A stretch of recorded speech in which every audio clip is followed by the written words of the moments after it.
একজন উত্তম প্রতিবেশী পাওয়া এটি সৌভাগ্যের লক্ষণ। এই জন্য আরবরা বলেন তাকদিমিল জার ক্বাবলাদ দার, তুমি বাসা বাড়ি বানানোর পূর্বে তোমার প্রতিবেশীকে তা তুমি দেখে নাও। প্রতিবেশীর হক এবং অধিকার ইসলামে এত ব্যাপক পরিমাণে দিয়েছে যে রাসূলুল্লাহ সাল্লাল্লাহু আলাইহি ওয়াসাল্লাম বলেছেন, আমার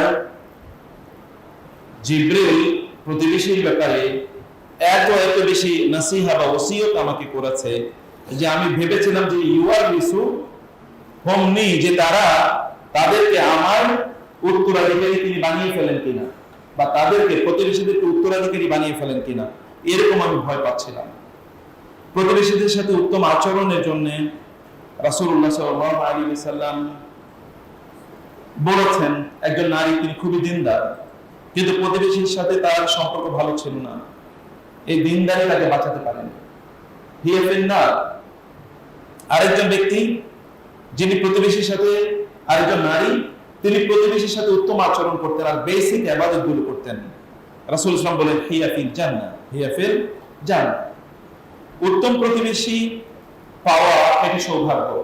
কোরআনে আল্লাহ সুবহানাহু ওয়া তাআলা প্রতিবেশীর কথা বলেছেন, ওয়াল জারি যিল জামবি ওয়াস সাহিবি বিল জামবি।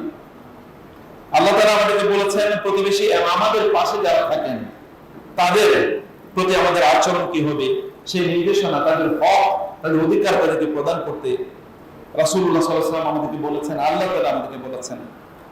উত্তম প্রতিবেশী পাওয়া একটি সৌভাগ্য। এই জন্য রাসূল সাল্লাল্লাহু আলাইহি ওয়াসাল্লাম বলেছেন আরবাউন মিনাস সাআদা, চারটি জিনিস হচ্ছে আপনার সৌভাগ্যের প্রতীক। চারটি জিনিস যদি থাকে তাহলে আপনি সৌভাগ্যবান, এটি মনে করবেন। তার মধ্যে একটি হলো আল মারআতুস সালিহা, উত্তম স্ত্রী থাকা মানে হচ্ছে আপনি একজন সৌভাগ্যবান ব্যক্তি।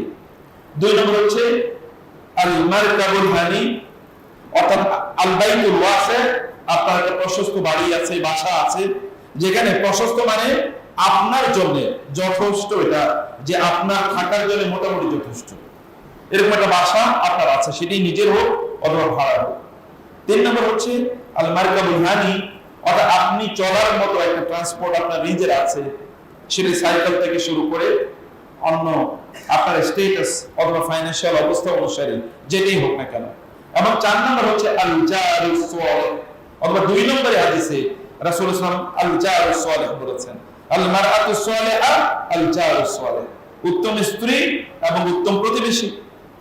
ব্যক্তি জাহান্নামে যাবে যদি প্রতিবেশীর স্ত্রীকে উত্ত্যক্ত করে বা বিরক্ত করে, কারণ প্রতিবেশীর অধিকার আছে।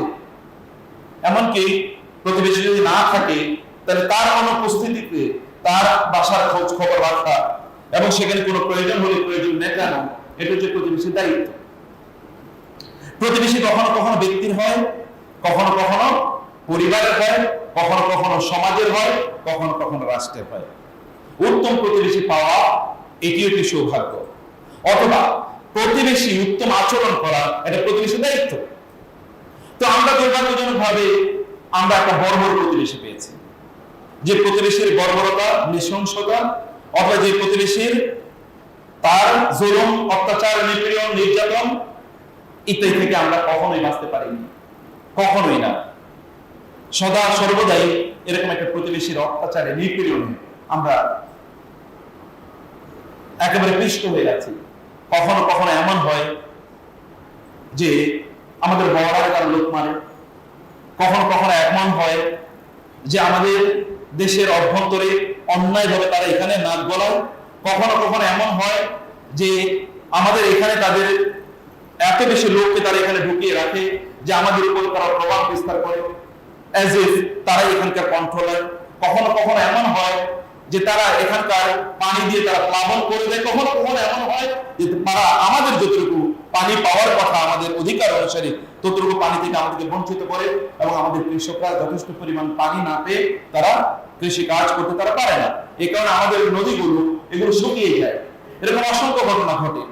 কিন্তু খুবই দুর্ভাগ্য যে আমরা এরকম একটা প্রতিবেশী পাই না, এবং আমাদের প্রতিবেশী আমাদের জন্য সদা সর্বদা ট্রাবল মেকার।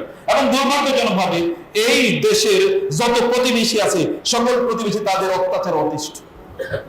কারো সাথে তাদের কোনো সম্পর্ক নাই, সম্পর্ক ভালো নাই, এমনকি দূরবর্তী প্রতিবেশীও যারা আছে একটু দূরে, তাদেরকে তারা প্রতি মুহূর্তে অতিষ্ঠ করে রাখে।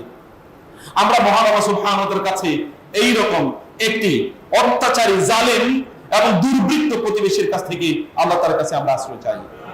আল্লাহ আমাদেরকে এরকম দুর্বৃত্তায়নের প্রতিবেশী থেকে আল্লাহ তাআলা আমাদেরকে মুক্তি প্রদান করুন।